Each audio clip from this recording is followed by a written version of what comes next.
नमस्कार, times MP में आपका स्वागत है। मेरे साथ हैं टाइम्स एमपी के editor in chief Dilip Mishra, नमस्कार। वरिष्ठ पत्रकार।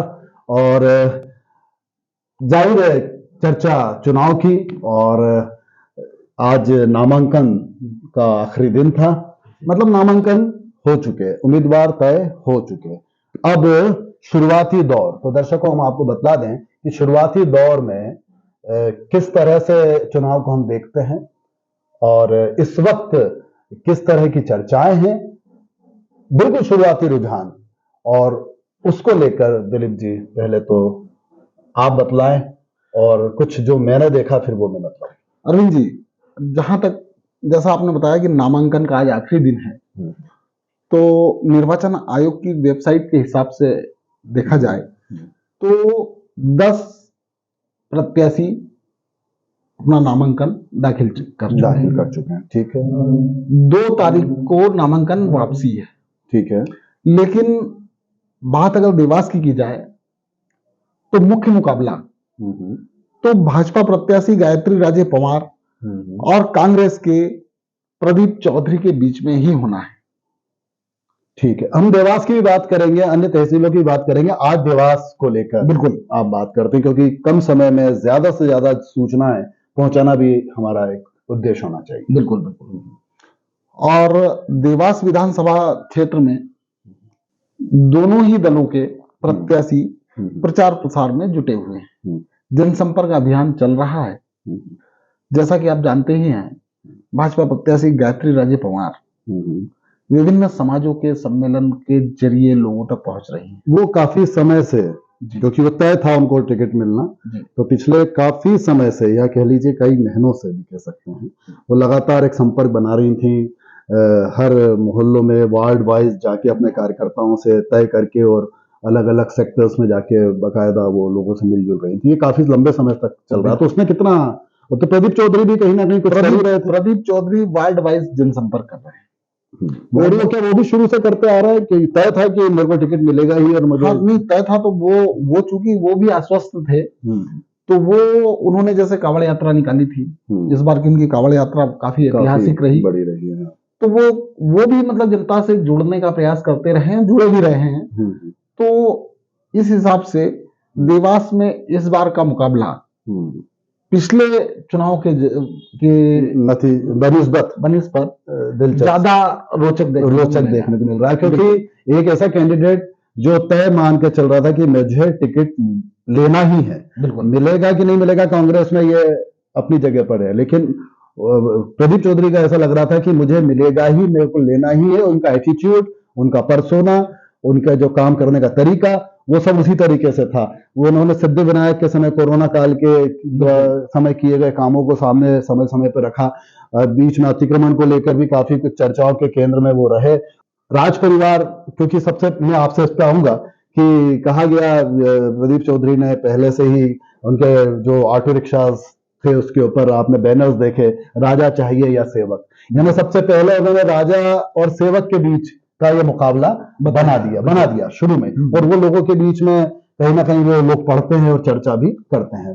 खैर, अब देखा जाए तो अब राज परिवार रियासत, जब कृष्णाजी राव पवार की बात करें, उसके बाद वो सन 72 तक वो रहे, और उसके बाद फिर वो लंबे समय तक वो नहीं रहे राज परिवार से कोई भी सदस्य। फिर तुकोजीराव पवार साहब आए और उन्होंने चंद्रप्रभा शेखर जैसे दिग्गज को हराया, और उसके बाद दर्शकों एकाधिकार ऐसा हो गया कि बहुत दिग्गज जो देवास में कांग्रेस को कहीं ना कहीं लीड करते हैं, जैसे जयसिंह ठाकुर 2 बार चुनाव हारे, तो 20,000 23,000 ये लीड दोनों अलग अलग चुनावों में रही।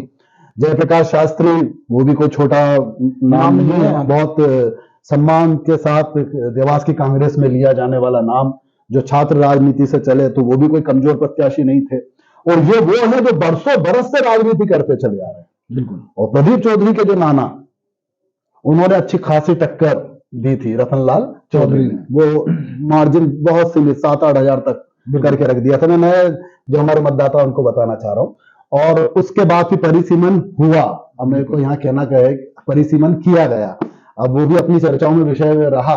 लेकिन एक वोट बैंक, जो खाती वोट बैंक माना जाता है, उसका एक बहुत बड़ा हिस्सा अन्य विधानसभा में चला गया। विधानसभा क्षेत्र में चला गया। तो अब ये भी रोचक होगा। तो दिलीप जी, मेरा ये इसलिए मैंने ये विस्तार से बतलाया कि जो नए मतदाता हैं, जो इतना इतिहास नहीं जानते, उनके लिए ये रोचक, क्योंकि अब जो खिलाड़ी है वो कमोवेश इनके मुकाबले हर मामले में नया है। बिल्कुल भाई, कद देखा जाए तो जयप्रकाश शास्त्री जी के पास जो रहा, मध्य प्रदेश कांग्रेस कमेटी में जयसिंह ठाकुर के पास रहा, और रेखा वर्मा के पास रहा, स्वयं महापौर रही, तो ये हर हाल में महापौर, ये सब जो राजा बनाम सेवक की बात कही है, तो ये राजा राज परिवार के सामने ही आए हैं। बिल्कुल। अब वो 20 से 25 हजार की जो लीड है, अब उन्हें तो बोर्ड पे टांग दिए हैं रन, जैसे आजकल वर्ल्ड कप का जमाना है तो वो चल रहे हैं, तो भैया बोर्ड पे इतने रन टंगे हैं, अब इसको आप कैसे इसको चेस करोगे, और चेस करने के बाद फिर कैसे जीतोगे? तो अब आप बताओ, ये मैंने सारी बातें आपके सामने रखी।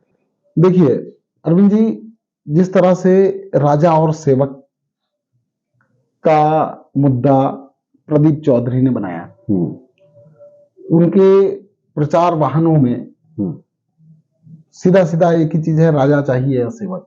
ये काफी समय से बिल्कुल घोषणा नहीं हुई आचार संहिता के पहले से। वहीं मैं आपको बता दूं, भाजपा प्रत्याशी गायत्री राजे पवार के जो प्रचार वाहन है, उनका भी इसी मुद्दे पे कहीं ना कहीं है। उनका ये कहना है कि जब राजा ही सेवक हो जाए तो उससे अच्छा जनप्रतिनिधि कोई नहीं। मतलब काउंटर तो कहीं ना कहीं करना है, क्योंकि रियासत काल और उसकी परंपरा है तो हिंदुस्तान में हमेशा मानी जाती, पूरे देश में राजा रजवाड़े हैं और उनके परिवार के सदस्य राजनीति में, स्वयं दिग्विजय सिंह जी की बात करें, चाहे ज्योतिरादित्य सिंधिया की बात करें। अच्छा, सबसे बड़ी बात यह कि भाजपा विधायक गायत्री राजे पवार अपने भाजपा शासनकाल में अपने विधायकी के विकास कार्य गिना रही हैं, तो वहीं उन्हें सेवा कार्य गिना रही है लिया जाए, वहीं उनमें प्रदीप चौधरी खामियां बता रहे हैं। अच्छा, तो कुल मिलाकर और समय समय पर जो आंदोलन किए प्रदीप चौधरी ने मुखरता के साथ, बिल्कुल, और आगे रह के लीड किया। अब इतने बड़े बड़े दिग्गज नेता हैं, फील्डिंग भी अच्छी खासी सजा ली है, बैटिंग उनको करना है, और वो जो फील्डर है वो सही तरह से फील्डिंग कर ले। पर एक बात बताऊं, क्योंकि उनके जो फील्डर है वो तगड़े हैं, क्योंकि महापौर का चुनाव 47,000 वोट से जिता के लाया, तो महापौर जो है उनको बहुत मेहनत, क्योंकि निश्चित तौर पर माना जा रहा था कि राज परिवार की वो तरफ से बहुत जबरदस्त मेहनत की गई, मेहनत भी रवि स्वयं कहीं ना कहीं पर सभापति बने हैं, तो वो भी श्रेय उन्हीं को गया है। तो ये दो दिग्गज तो मैदान में हैं जो लेकर चलेंगे साथ में। लेकिन आपको मैं आज एक अंदर की बात, कांग्रेस के पास कौन है? मैं आपको एक अंदर की बात बताना चाहूंगा, वही बात कि देवास में अमूमन ये देखा गया है कि कांग्रेस हर चुनाव में कहीं ना कहीं, चुनाव के शुरुआती दौर में कांग्रेस में एकजुटता रहती है, और चुनाव नजदीक आते आते कांग्रेस के ही लोग कहीं ना कहीं खींचतान करना शुरू कर देते हैं। क्या, वो सब अपने अपने नेता के क्षेत्र में चले जाते हैं। बिल्कुल। और इस बार हालांकि कांग्रेस के जो प्रत्याशी हैं प्रदीप चौधरी, उनके पास उनकी संस्था सिद्धि विनायक की टीम है, लेकिन कोरोना काल के काम की टीम है, तो वो अपनी टीम पे भरोसा ज्यादा कर रहे हैं। तो पुराना इतिहास साक्षी है, और वो पूरी तरह से ये मैंने कहा ना, अभी तो शुरुआत कर रहा हूँ। कुछ कांग्रेस के लोगों की पीड़ा भी है।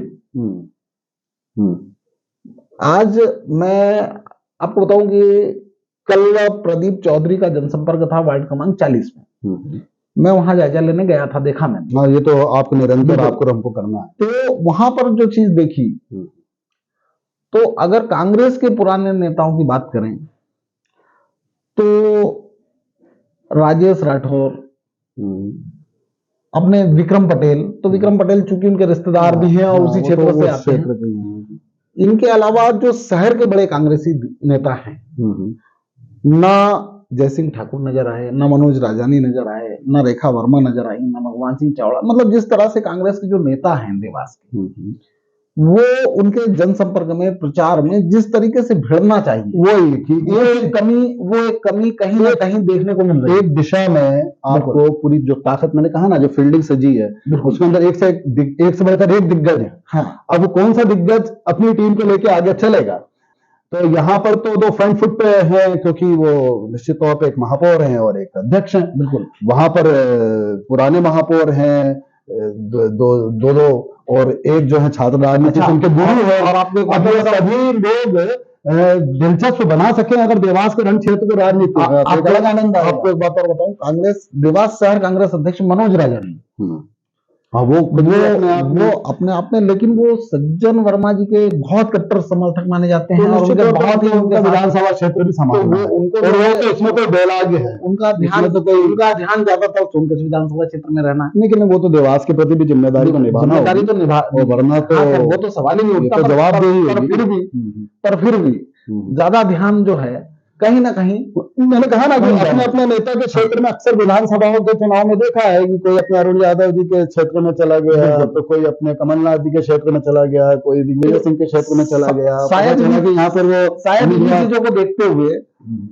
जो चुनाव प्रचार में जो टीम प्रदीप चौधरी की लगी हुई है, उसमें उनकी निजी टीम, अच्छा ठीक है, और जो उनकी जातिगत वोट है, हाँ, वो भी एक निश्चित तौर पे कहते हैं लामबंद हो जाएंगे। बिल्कुल। और जो कहा जाता है अल्पसंख्यक वोट, खासकर मुस्लिम तबका, वो सीधे परंपरागत रूप से इतने सालों से हम देख रहे हैं। अब वहां पर भी एक बात आ गई, मेरे कई मुस्लिम मित्रों से बात हुई, उनका कहना है कि बीजेपी के साथ तो हम नहीं जाते, ना कभी गए, लेकिन यहाँ पे बात राज परिवार की आ गई है, तो बिल्कुल से मतलब नहीं है।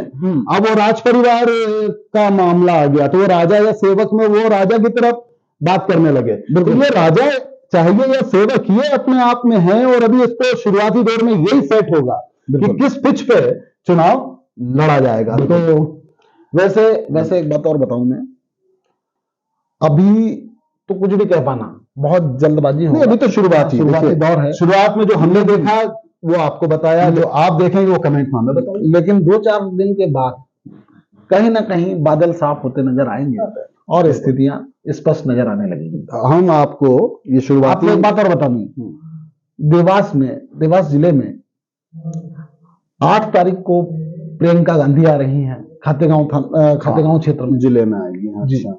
वहीं सोनकच्छ में योगी आदित्यनाथ के आने की चर्चाएं चल रही हैं। अच्छा।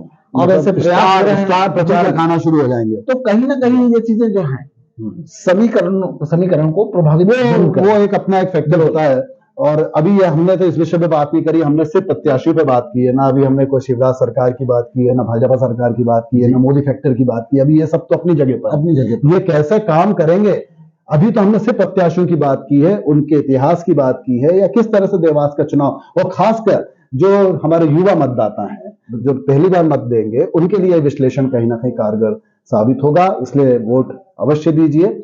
और दिलीप जी, मैं तो युवाओं के अलावा, देखिए युवा मतदाता जो हैं उनमें तो एक उत्सुकता होती ही है वोटिंग की, लेकिन मैं तो उन्हें भी कहूंगा कि जितने भी मतदाता देवास के हैं, सब अधिक से अधिक संख्या में निकले, सारे काम छोड़ दें और मतदान अवश्य करें, अपने मताधिकार का प्रयोग करें और अपना जनप्रतिनिधि चुनने में चुनकर देवास को एक अच्छा विधायक दें, प्रदेश में एक अच्छी सरकार दें। ये जिम्मेदारी तो है, ये जवाबदेही जो मीडिया के क्षेत्र में हमें निभानी है, मतदाता के रोल पे भी निभानी है। और आपसे भी अनुरोध, जैसा कि दिलीप जी ने कहा, अपने मतों का उपयोग अवश्य कीजिएगा। अब आगे किस तरह से हवा चलती है ना, इन सब चीजों पर समय समय पर हम आपसे बात करेंगे। अगली बार अगले विधानसभा क्षेत्र के प्रत्याशियों के बीच किस तरह से मुकाबला होने की संभावना, उसका शुरुआती दौर की बात करेंगे। तब तक के लिए देखते रहिए टाइम्स एमपी, लाइक करें, सब्सक्राइब करें और अपने कमेंट्स भी हमारे तक पहुंचाएं। बहुत बहुत धन्यवाद।